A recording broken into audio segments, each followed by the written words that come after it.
Hello friend, Radhe Radhe, Har Har Mahadev. Welcome to my channel. कैसे आप सभी? आई होप सभी लोग अच्छे होंगे। देखिए गुरुजी बता रहे हैं कि लहसुन प्याज खाने से कोई दोष नहीं लगते हैं। ध्यान से सुनिए इस वीडियो को। अगर वीडियो अच्छा लगे तो चैनल को लाइक एंड सब्सक्राइब करना ना भूलें। Thank you so much. क्या बोलते हैं? ग्राम सिंह, गांव का शेर। तो कभी कभी म्युनिसिपैलिटी वाले उनको पकड़ लेते हैं, लेकिन अगर किसी ग्राम सिंह के गले में फंदा बंधा हो उसको छोड़ देते हैं। बोले कि किसी का पालतू है, इसको छोड़ दो। ठीक वैसे ही भैया यम के दूत घूमते रहते हैं हम सबको पकड़ने के लिए, लेकिन जैसे ही यमदूत देखते हैं, अरे गले में कंठी माला है, सिर पर तिलक लगा है, चोटी है, धोती है, बोले जरूर ठाकुर जी का, इसको मत पकड़ो, इसको यहीं छोड़ दो, इसको मत पकड़ो। इसलिए भैया दोनों तरफ से अपना कल्याण होगा।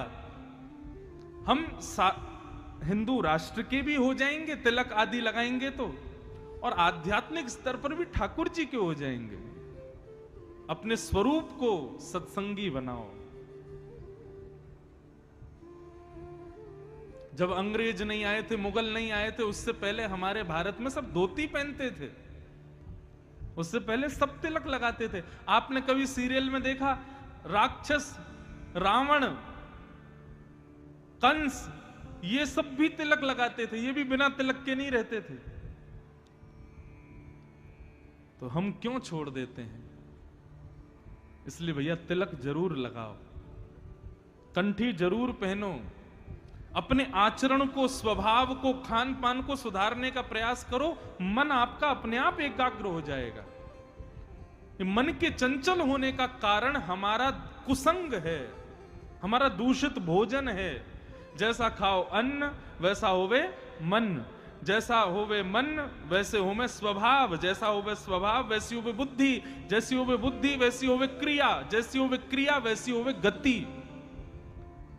हमारी गति निर्भर करती है हमारे अन्न के ऊपर। इसलिए अन्न को सुधारो। और अन्न को सुधारने का सबसे बढ़िया तरीका क्या है पता है? घर में खाना बन रहा है ऐसा बोलना बंद करो। क्या बन रहा है? बोले भोजन बन रहा है। किसके लिए बन रहा है? बेटा के लिए, बेटी के लिए, हमारे ना, हमारे ठाकुर जी के लिए बन रहा है।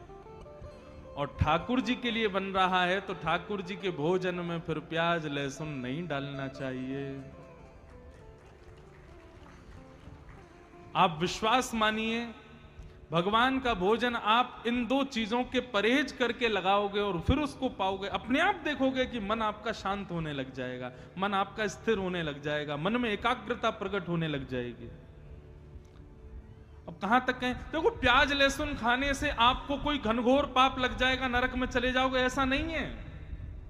लेकिन हां, प्याज और लहसुन जो है ये तामसिक होते हैं और इनका सेवन करने से मन जो है वो विचलित रहता है, बुद्धि जो है उसमें नकारात्मक विचार आते रहते हैं। इसलिए इनका सेवन नहीं करना चाहिए। और सबसे बड़ी बात है भैया, हमारे ठाकुर जी को भोग नहीं लगता तो हम क्यों पाए? गीता में भगवान कहते हैं, मेरे को बिना भोग लगाए व्यक्ति जब भोजन करता है तो भुंक्ते त्वघम पापात, वो अपना पाप खा रहा है। भगवान कोई हमारी रोटी खा तो जाते नहीं है। भगवान को ऐसा तो नहीं कि आपने रोटी दाल चावल रखे तो पूरी प्लेट साफ हो गई। ठाकुर जी तो केवल भोजन पर दृष्टि डाल के उसको शुद्ध करते हैं ताकि हमारे खाने योग्य वो हो जाए। सत्संग के बहुत स्वरूप हैं, सत्संग के बहुत पहलू हैं बंधुओं, उनको अपनाना प्रारंभ करो। और सबसे बड़ी बात है, अंतःकरण से शुरू करो।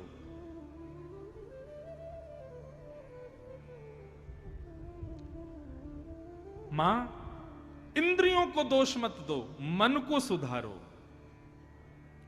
और ये मन कैसे सुधरेगा? तब भगवान बोले, मैं 5 लक्षण आपको बता रहा हूं, ये 5 लक्षण जिसमें दिखाई दे मां, उनका संग करना प्रारंभ कर दो। बंधुओं बहुत ध्यान से सुनना, ये 5 लक्षण जिसमें हो उसका या तो संग करो, और यदि ये 5 लक्षण किसी में ना हो तो अपने अंदर लाने का प्रयास करो। और 5 में से कोई एक लक्षण भी किसी के अंदर हो तो भी आप उसका संग कर सकते हो। लेकिन सबसे बड़ी बात हम बताएं, ये पांचों लक्षण सुनने के बाद आप भी कहोगे कि भैया इन पांचों लक्षणों से युक्त अभी संसार में कोई नहीं है। इसलिए सबसे बढ़िया ये है, 5 लक्षण सुन के अपने अंदर लाओ। कौन कौन से 5 लक्षण? भगवान कपिल अपनी माता देवहूति को बता रहे हैं। मां, तितिक्षव कारुणिका श्रुहृदय सर्वदेहिनां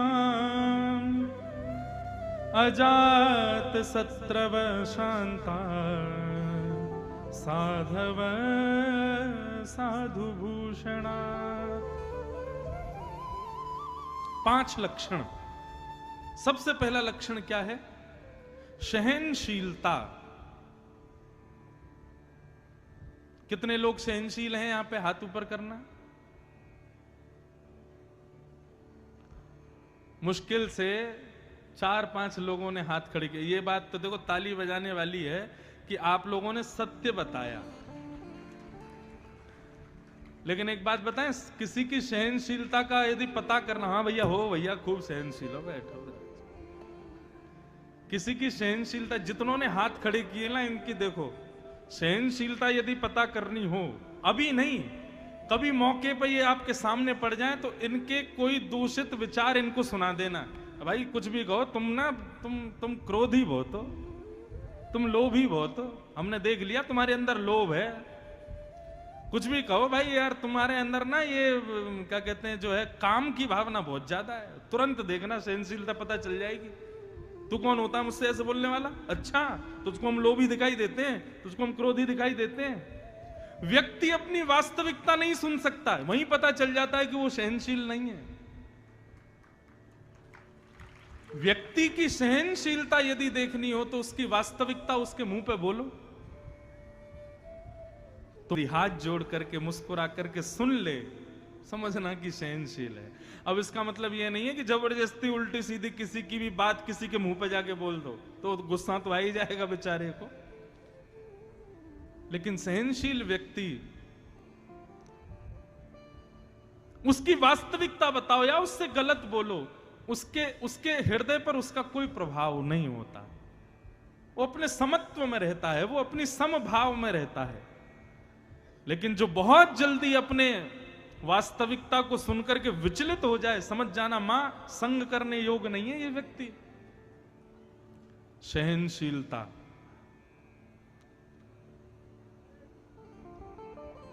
सहनशीलता।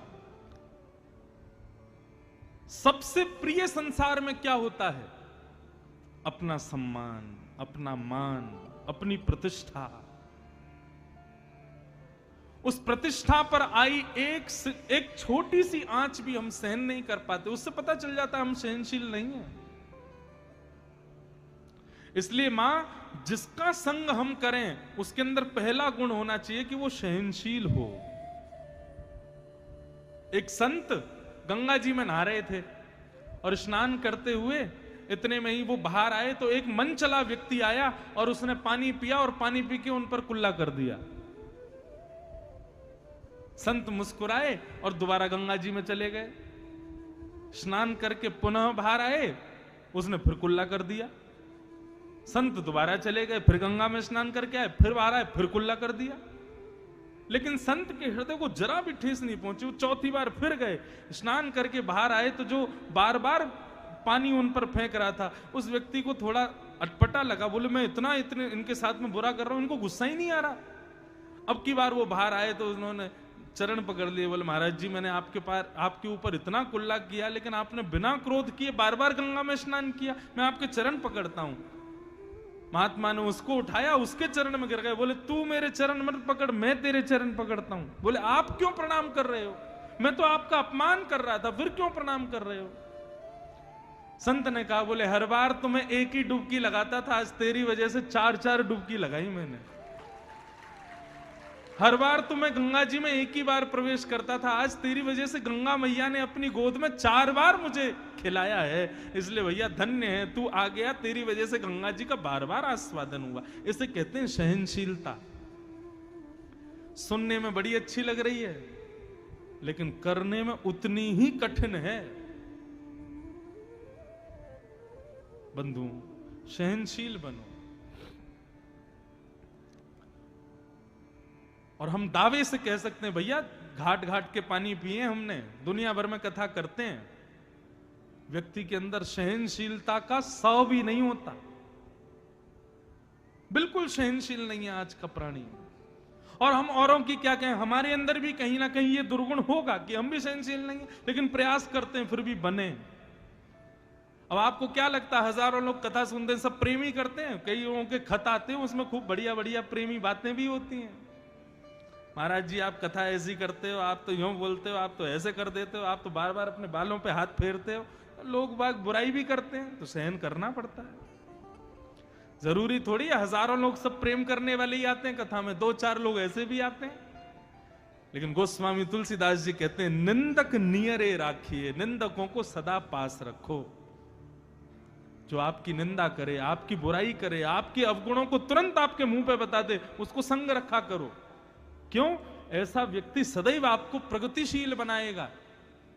लेकिन जो बात बात पे आपकी जहाजी हजूरी करें, बार बात पे आपकी प्रशंसा कर दिया करें, आपके मुंह पे ही आपके गुणगा दिया करें, ऐसे व्यक्ति आपको ऊपर उठने से रोक रहे हैं, यही समझिएगा। सहनशील पहला लक्षण, तितिक्षव। दूसरा लक्षण क्या है? तितिक्षव कारुणिका। दूसरा लक्षण है करुणा, मतलब दया। असहायों पे दया करो। मां, मन को यदि शांत करना है तो जिस व्यक्ति का हम संग करें या जो लक्षण हम अपने अंदर लाएं, उसमें दूसरा लक्षण होना चाहिए दया। सब पे दया करो। बंधुओं, एक बात बताएं, दया का जन्म होता है क्षमा से। जो व्यक्ति क्षमाशील है वो व्यक्ति दयालु होगा। लेकिन जिसमें क्षमा का गुण नहीं है ना, वो कभी दयालु नहीं हो सकता। कोई बड़े से बड़ा अपराध कर दे आपके साथ, आप उसकी बुद्धि पर दया खाओ। कोई बहुत बड़ा दुष्कृत्य कर दे, आप तब भी उस पर दया करो। बोले हमें दया आ रही है इसकी बुद्धि के ऊपर, हमें दया आ रही है इसके ऊपर, बेचारा कितना संकीर्ण सोच का है। दया, क्षमा करो सबको। क्षमा से दया अपने आप आती है।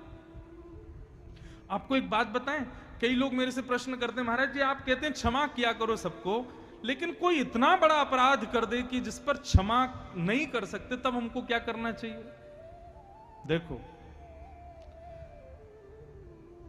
लोग कहते हैं कि अपराधी को दंड मिलना चाहिए, बिल्कुल मिलना चाहिए, लेकिन क्षमा, आपको क्या लगता है उससे दंड नहीं मिलता? वह भी एक दंड है। जब आप किसी अपराधी को क्षमा कर देते हैं तो आत्मग्लानि रूपी दंड लगता है उसको अंदर ही अंदर लगता है कि अरे बताओ मैंने इतना बुरा किया, इसने फिर भी क्षमा कर दिया। चलो ये तो थी एक बात, उसको आत्मग्लानि हुई। दूसरी बात, जब आप किसी को क्षमा कर देते हैं अपराध करने के बाद, तो ऐसा नहीं है कि वो व्यक्ति मुक्त हो गया। आपके बदले का जो भाव है वो प्रकृति लेगी उससे।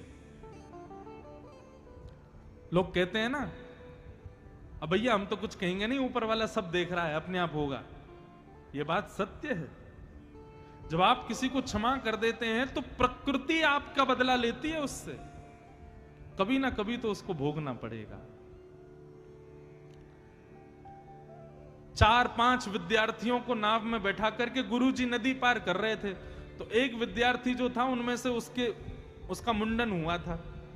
अब छोटे विद्यार्थी सब, 2-3 विद्यार्थी उसके बाल नहीं थे, तो कभी उसके सिर पर पानी फेंक दें, कभी उसके सिर पर तबला बजा दें, कभी उसके सिर पर हाथ फेर दें। अब वो बेचारा छोटा बालक सहन कर रहा था, उसने कुछ नहीं कहा।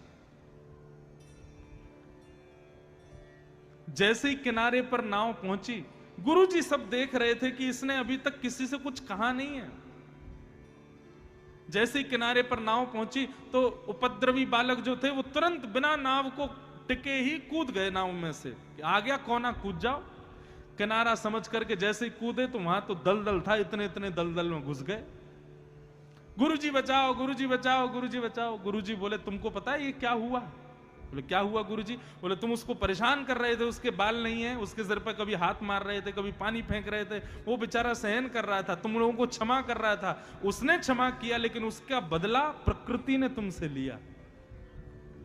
इसलिए जब आप किसी को क्षमा कर देते हैं तो बिल्कुल निश्चिंत रहिए, क्योंकि प्रकृति आपका बदला उससे लेगी। लेकिन आप क्षमा ही करो। आप क्यों अपने आप को बिगाड़ो क्रोध करके? सब पर दया करो। तो सबसे पहला लक्षण सहनशीलता, दूसरा लक्षण दया, और तीसरा लक्षण तितिक्षवः कारुणिका श्रुहृदः। तीसरा लक्षण है सबका हित चाहो, सबका भला चाहो। केवल मैं खाऊं, मेरे बच्चे खाएं, मेरा परिवार खाए, मेरे सब लोग प्रसन्न रहें, बाकी सब लोग कहीं जाएं, मुझे कोई मतलब नहीं, ऐसा नहीं। सबके भले की इच्छा रखो, सबके कल्याण की इच्छा रखो। अब हमारी ये कथा हरिगढ़ में हो रही है, हरिदासपुर में हो रही है। इस कथा में कई लोग सहयोग कर रहे हैं,